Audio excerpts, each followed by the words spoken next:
Fala, meus queridos, tudo bem com vocês? Como estão passando essa semana? Uma semana intensa de futebol, né? Tivemos eliminações, tivemos classificações na Copa do Brasil, tivemos já algumas classificações encaminhadas na Copa do Nordeste, tivemos algumas decepções na Libertadores.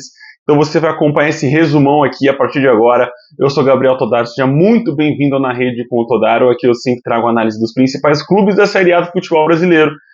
Sempre um videozinho curtinho para você saber tudo que melhor aconteceu na semana ou no final de semana de futebol. Bom, vamos começar aqui pelos jogos de quarta-feira, né? Não tivemos jogos na terça, apenas quarta-feira, terça-feira de carnaval, deixamos todo mundo cair na folia. Na quarta, aí sim começaram os trabalhos dos jogos dessa semana.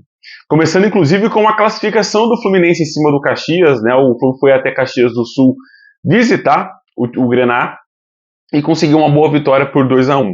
Era um jogo difícil. O Caxias não é semifinalista do Campeonato Gaúcho, um dos melhores campeonatos nesse momento do futebol brasileiro, à toa, conseguiu essa boa classificação fluminense, né? Não seria uma zebra também, eu acho muito caricato dizer que seria uma zebra cair pro Caxias, mas o Cano resolveu a parada, né? O Cano fez o primeiro gol do jogo, o segundo também, no segundo tempo, e aí o Caxias descontou com o Alisson. Começou-se ali uma pressão do Caxias, mas nada muito fundamentado, nada muito que rendesse resultados ao Caxias do Sul. Bom, o Flu classifica para a próxima fase, para a terceira fase, onde vai acontecer os sorteios, né? Acontece o sorteio e aí os times da série que foram para a Libertadores, campeão da Copa Verde, campeão da Copa do Nordeste, todos entram nessa fase e aí você tem a disputa da terceira fase. Vai ser muito intensa, muito legal de acompanhar. Tomara, cara, que sejam bons jogos aí, que consiga também ser equilibrado essa parte do sorteio. Também na quarta-feira tivemos o Fortaleza vencendo o Ferroviário, né? Como eu falei para vocês no último vídeo. O Fortaleza, dentro de uma semana, vai enfrentar o Ferroviário 3 vezes. A primeira delas pela partida de ida da Copa do Campeonato Cearense, onde ficou 0-0. Esse jogo da Copa do Nordeste e a volta da Copa do Campeonato Cearense no final de semana. Então o time vai ali ficar digamos, um bate-volta e ida de novo contra o Ferroviário. Nesse jogo, o Fortaleza foi bem, conseguiu vencer por 4-0, dominou do começo ao final da partida, foi realmente uma partida muito tranquila do Leão do PC. Né? Fazia muito tempo que o Fortaleza não ganhava, mais de um mês que isso não acontecia, e o time foi bem, conseguiu fazer esse 4-0 e sai ali com os 3 pontos que ajudam, né, a equipe a ganhar uma certa gordura para conseguir a classificação para a próxima fase. Ainda não está garantido, né? O Fortaleza tem 9 pontos, mas está ali no bolo para conseguir a classificação e deve, obviamente, conseguir avançar para a próxima fase. Moisés 2 vezes, Iago Pikachu e Renato Kaiser de pênalti no finalzinho fizeram os gols do Fortaleza. Jogo esse que ficou marcado muito por falhas defensivas do Ferroviário também, que foi muito abaixo do que a gente estava acompanhando no Campeonato Cearense, no Nordeste. Vamos ver como que vai ser a partida de volta no Campeonato Cearense nesse final de semana já. Na quarta-feira também tivemos a classificação do Atlético Mineiro em cima do Manaus por 4-1. Também mais um jogo tranquilo, né? Não tivemos nenhum susto ali de zebra, de possível zebra, nesse jogo do Galo contra a equipe do Manaus.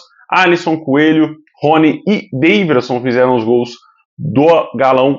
E o Renanzinho descontou pro Manaus, cara, e foi um golaço, viu? Foi um gol lá no ângulo do Everson, sem chance pro goleirão do Atlético fazer a defesa. O Galo também avança para a terceira fase, jogando muito bem, sobrando no seu confronto. Vai esperar os classificados da terceira fase da Copa do Brasil. Né? E ali tá todo mundo, Libertadores, enfim, vocês já sabem, já expliquei isso. Mas, cara, bom jogo do Galo, gostei do que eu vi. Foi realmente uma partida nível A do time comandado pelo Cuca. Na quarta-feira, e aí que a gente vai estender um pouquinho mais, tá? Vou me estender nos clubes da Libertadores. Porque eu acho que o Bahia ensinou muito ao Corinthians. Óbvio que são adversários diferentes, mas se a gente for comparar contra o time que foi enfrentado, Barcelona contra Corinthians e Boston contra o Bahia, a diferença é a mesma de um time para o outro. Né? O Boston Rivers é inferior ao Bahia, mas o Bahia foi jogar no Uruguai, um confronto difícil, e conseguiu sair vivo. O Corinthians vai ao Equador num confronto também complicado, porque o Barcelona é um bom time, é um time razoável, não é um baita de um time, não é um time que não é um time que era para aplicar esse 3-0 no Corinthians, por exemplo. É um resultado, cara, que mostra como a preparação do Corinthians para essa Libertadores foi errata.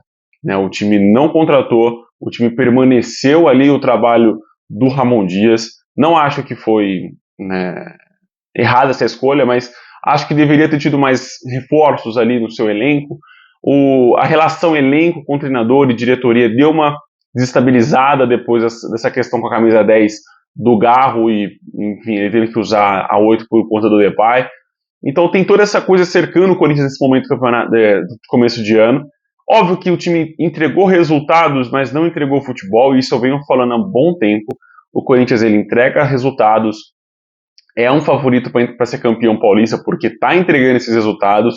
Se classificar do Santos, passar pelo Santos, vai jogar a decisão do Campeonato Paulista dentro de casa, então isso favorece mais o time.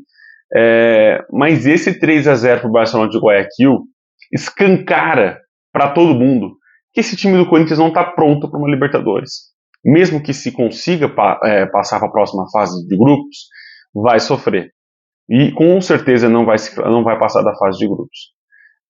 Eu sempre falo para vocês que o Corinthians dentro de casa, dentro de Itaquera, é um time imbatível, é um baita de um time, é um time muito bem treinado, consegue entregar bons resultados, bom futebol, mas quando você tira o Corinthians de Itaquera, o time acaba.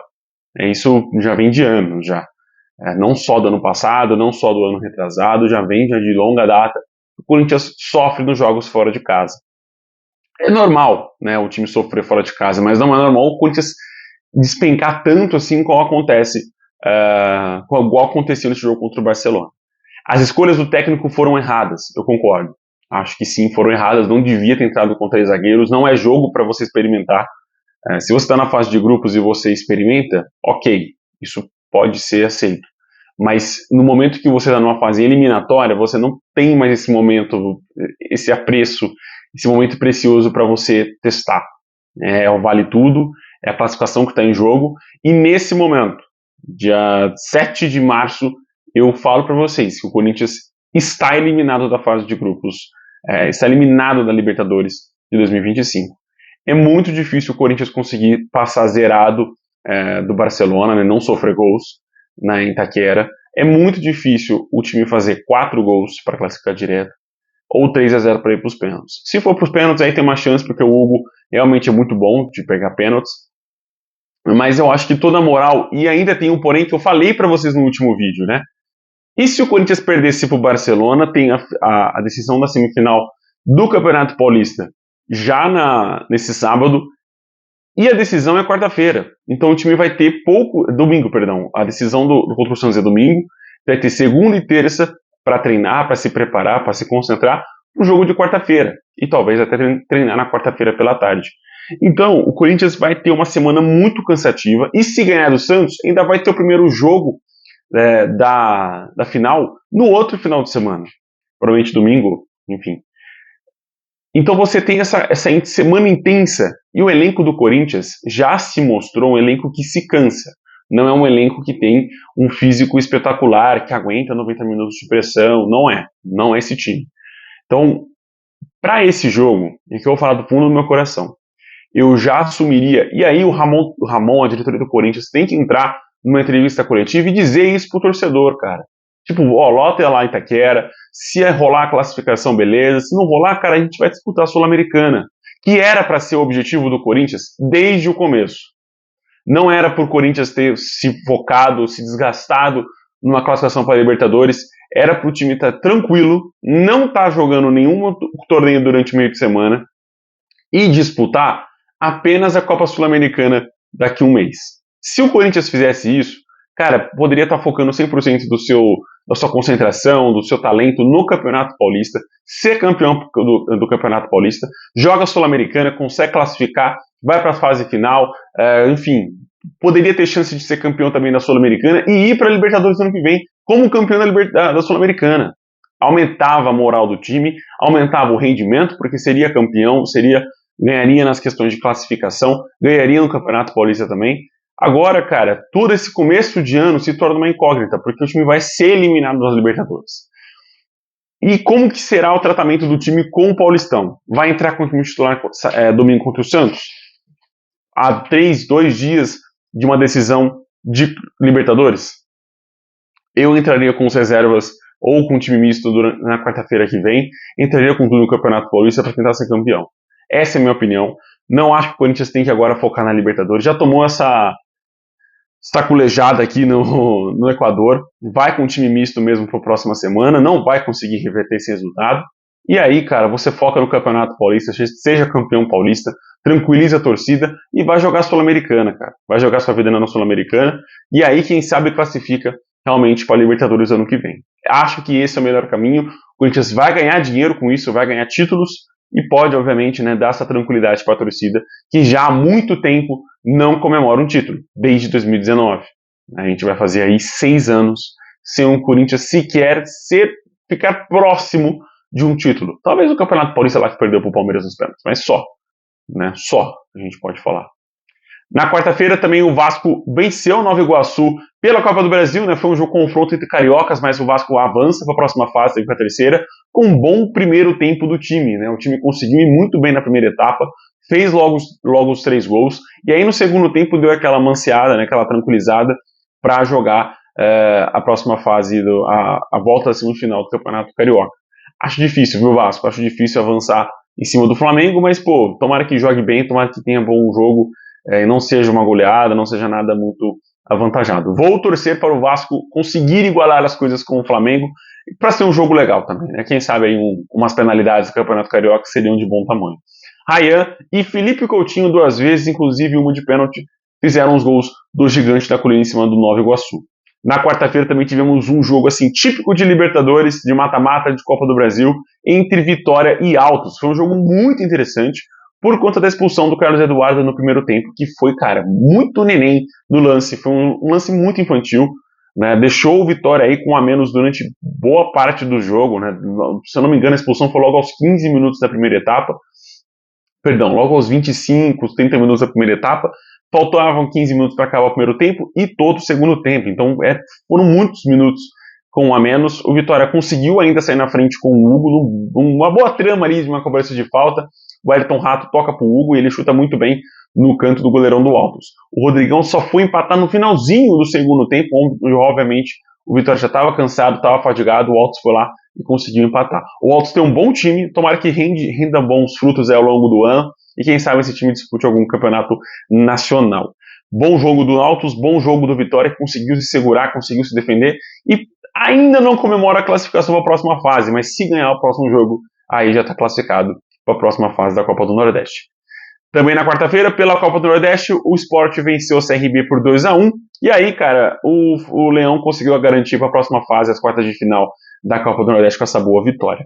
Lene Lobato e Sérgio Oliveira fizeram os gols do Leão da Ilha, e o Anselmo Ramon descontou pro CRB. Chegou a empatar o CRB na partida, mas aí o Sérgio Oliveira fez o gol 4 minutinhos depois de cabeça. Bom jogo do Sport, conseguiu fazer um bom primeiro tempo de reação, isso não era comum ainda no Sport, né, nos grandes jogos, o time conseguir reagir, conseguiu, fez essa boa vitória, e no segundo tempo, cara, se defendeu e conseguiu engatar alguns contra-ataques, né? Precisa, obviamente, calibrar um pouquinho mais o último passe, a finalização, para o time ficar redondinho, né? Não acho que vai render bons frutos no Campeonato Brasileiro, mas, assim, tem tudo para não ser um time que briga contra o zona de rebaixamento. Isso eu acho que já é muito para um time que acabou de subir da Série B. Tomara que o Sport permaneça na Série A, gosto muito do Sport, tem uma ligação muito singela com o Ariano Suassuna, então tem o meu coraçãozinho, viu, Sport? Mas vamos ver aí como que será o Sport para a próxima fase da Copa do Nordeste e também ao longo do ano. Na quinta-feira, o Vozão venceu o América do Rio Grande do Norte por 1-0, um gol do Pedro Raul, tá fazendo muito gol, a dupla de Pedros, né, do Corinthians está resolvendo a parada lá no Vozão, Pedro Raul e Pedro Henrique. Bom isso, né? Acho que é interessante esses jogadores reconquistarem um bom futebol, conseguirem render bons frutos com agora a camisa do Vozão.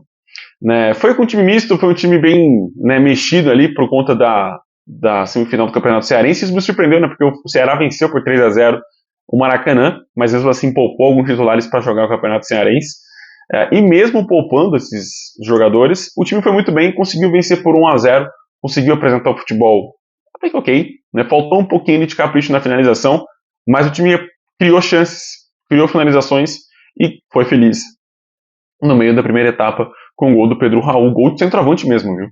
E falando de Libertadores, o último jogo aqui pra gente analisar é da Libertadores entre Boston River do Uruguai e Bahia. Ah, Tudaro, por que o Bahia deu aulas pro Corinthians? Cara, simplesmente porque o time sobreviveu. O time conseguiu propor o jogo lá no Uruguai. Mesmo que jogando na casa do adversário, em sua primeira vez na Libertadores em 36 anos, o time foi muito bem. Conseguiu propor o jogo, conseguiu segurar o Boston River em boa parte da partida, conseguiu ser dominante na partida. Eu acho que isso é o principal. Dominante.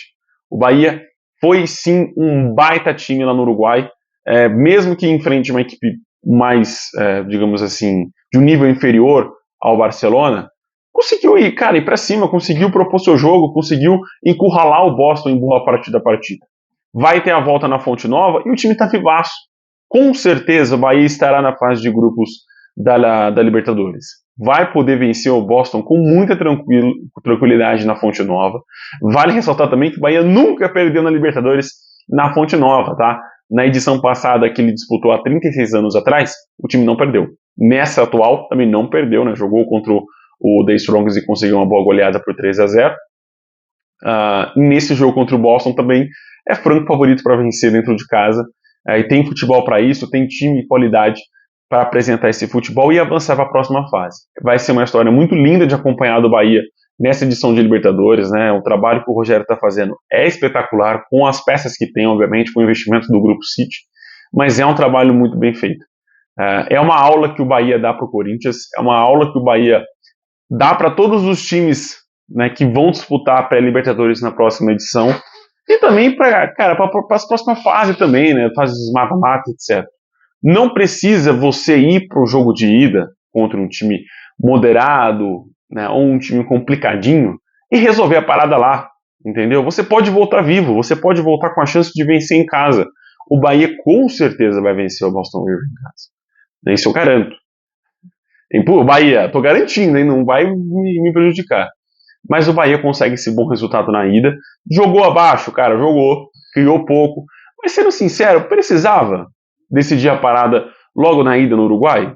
Vai jogar na volta ali diante do seu torcedor, vai provavelmente vencer com tranquilidade. Isso, cara, eu acho que já é o principal. Bom jogo do Bahia, vai para a próxima, com certeza vai ser classificado para a próxima fase da Libertadores, mas tem que jogar, tem que ir para cima, tem que dominar o seu adversário desde o começo do jogo. E o time fez isso com o The Strongest. Não à toa pode fazer isso com o Boston River também. E se o Bahia for para a próxima fase, cara, é carnaval até o mata-mata da Libertadores, cara. E o Bahia tem chance de ir pro mata-mata, viu? Tem time bom, tem técnico bom, tem investimento. E, ao contrário do Corinthians, que não tem técnico, não tem investimento e não tem planejamento também. E é isso, meus queridos. Obrigado por ficar até aqui no vídeo. Se você ficou até aqui, deixa seu comentário, curtida, compartilhe com seus amigos. Se inscreve no canal também, dessa força. Vou ser eternamente grato a você, meu querido. E é isso. Meu querido ou minha querida também. Aqui a gente atende a todos, tá bom? Um abraço, até mais. Tchau, tchau.